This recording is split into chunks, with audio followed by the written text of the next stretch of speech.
I wasn't a kid that was into cars that much growing up. When I looked in a toy box, I would most likely pick out an action figure to play with. I was into aliens, monsters, and like most kids, robots. Get more Autobots! So you can imagine my reaction when someone showed me a Transformer for the first time. Transformers as a concept is pretty genius. Robots hidden in plain sight. As a kid, I often wondered if everything could secretly be a Transformer. You can imagine my disappointment when I saw what one looked like in real life.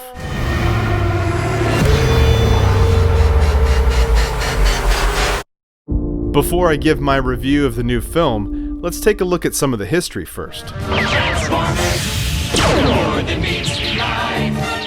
The origin of Transformers was actually a toy line by Hasbro in 1984. The TV show was basically created to sell the toys. The Transformers, more than meets the eye. The Transformers, robots in disguise. Robots in Disguise was the show's tagline and featured alien robots that split into two factions. Autobots, our heroes, and the Decepticons, the villains. It's over, Prime. It had 28 characters, all with the capability of transforming into a variety of vehicles, ranging from cars, jets, trains, helicopters, and even cassette tapes.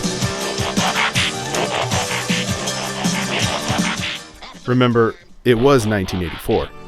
During that first run, the franchise made its way onto the big screen for the first time in 1986 with Transformers the movie.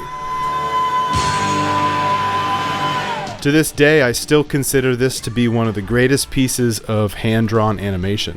And since it's been given an HD transfer on Blu-ray, it plays out on your TV screen almost like a piece of art.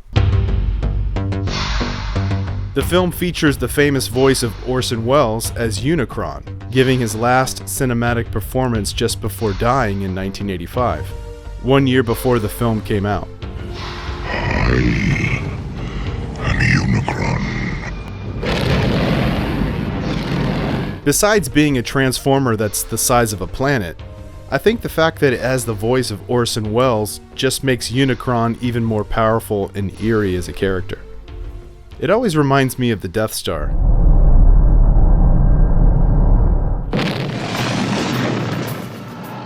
The film does a great job at showing how big the universe is. There are literally planets with cities filled with Transformers, both humanoid robots and a variety of Transformers shaped like animals and all kinds of creatures. Everything from fish to giant squids.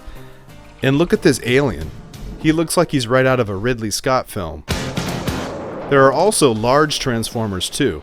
Autobots have dinosaur Transformers called Dinobots, and Decepticons have a group of 6 called the Constructicons, who combine to form one giant Transformer named Devastator. The Autobots' defense for such a large attack is Autobot City itself, which has the ability to transform into a large weapon.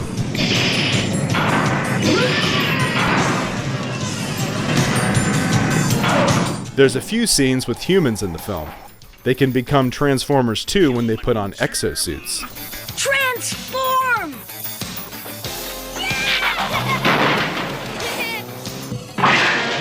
One of the best moments in the film is when Unicron transforms to reveal his true form. To think, all of this time there were giant arms and legs hidden and tucked inside.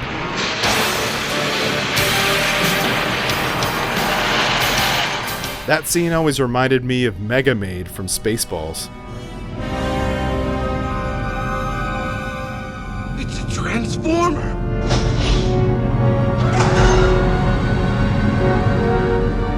You know, I'd like to see a fight between Unicron and Mega Maid.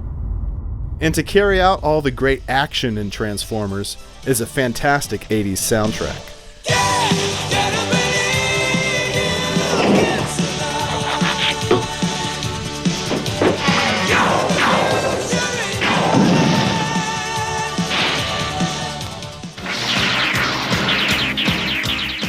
The movie also made a lot of bold choices, especially doing something few people expected, killing off Optimus Prime.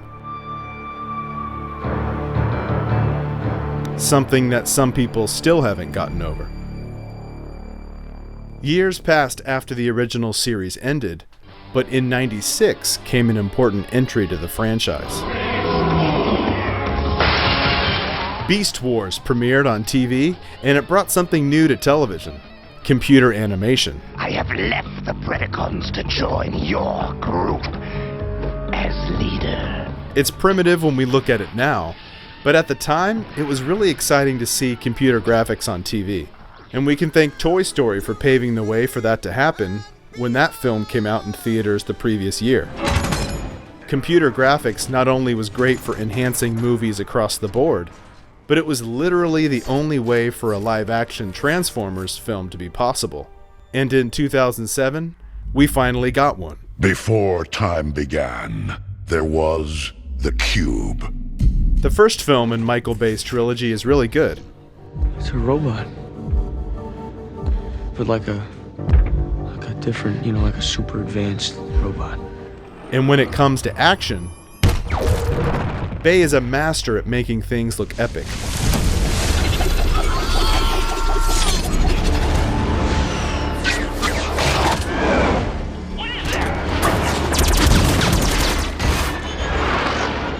The problem is, they all started looking the same.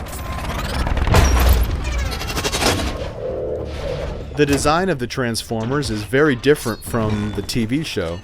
Instead of a simple geometric shape, the characters are given a complex design full of moving parts, which becomes a blur during the action scenes. You can't really tell who's fighting who until the action is slowed down.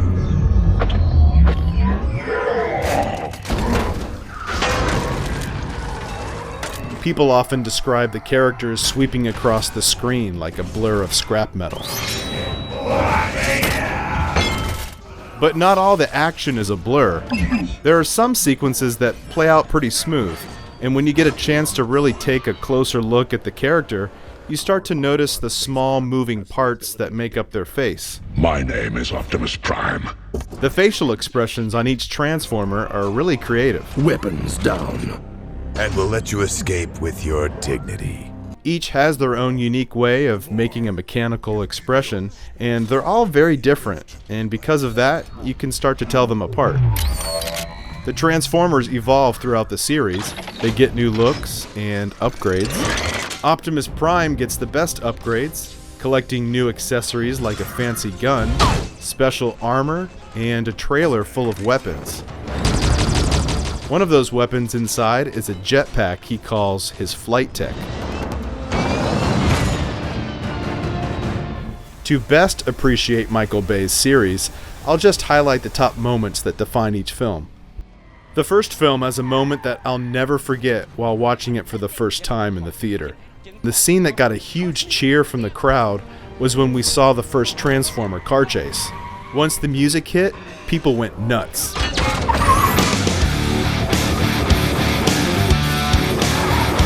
It was the first time we saw them in action. In the sequel, Revenge of the Fallen, the forest battle is the one that I think is most iconic. It stands out from the rest of the films because of where the fight takes place.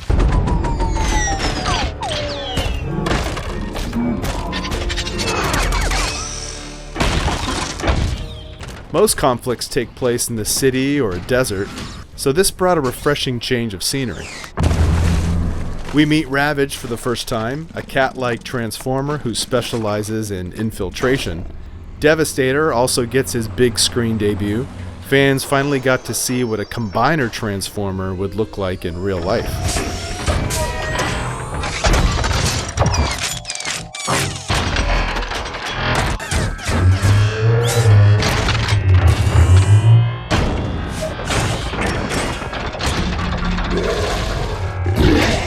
For the third installment, Dark of the Moon, Michael Bay wanted to tap into what made his first film so successful, which was nostalgia. 2.5 down. Big shadow. No complex. Iconic moments like landing on the moon opens up the film. He took American history and revealed the untold story of how Transformers were secretly involved. In a flashback, we see the Transformers' homeworld of Cybertron. Optimus finally gets his iconic trailer for the first time. In one of the craziest scenes in the franchise, we see a new Decepticon, Shockwave, who rips apart skyscrapers with his long, bladed arms.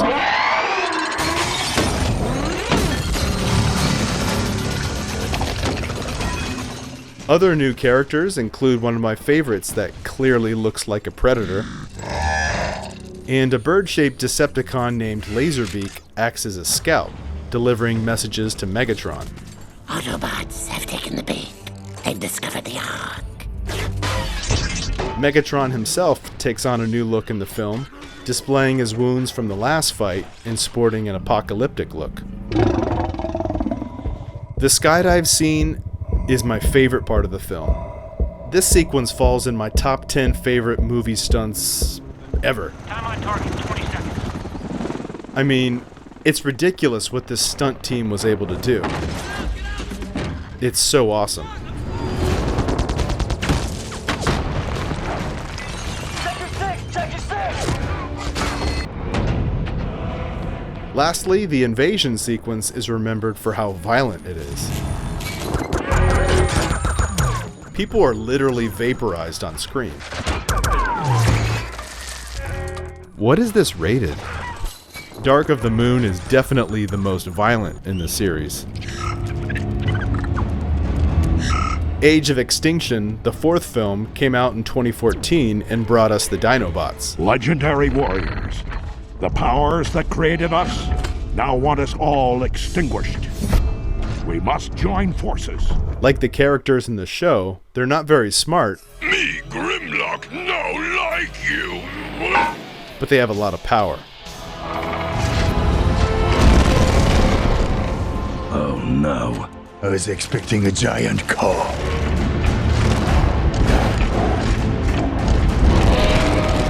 In this movie, humans have decided Transformers aren't cool anymore. After what happened in Chicago, they don't like Decepticons or Autobots. Transformers are deemed illegal, but research and development teams have figured out a way to make their own. Transform. We can make you now. Don't you get it? We don't need you anymore.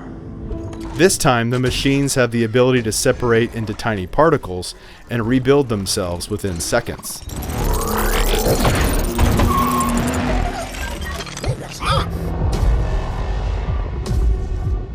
We're also introduced to Lockdown, a Decepticon with his own ship and a gun for a face?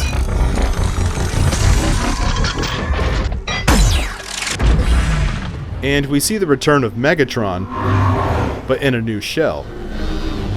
Even though he was destroyed in the last film, his remains were reverse engineered to make Galvatron. You have no soul.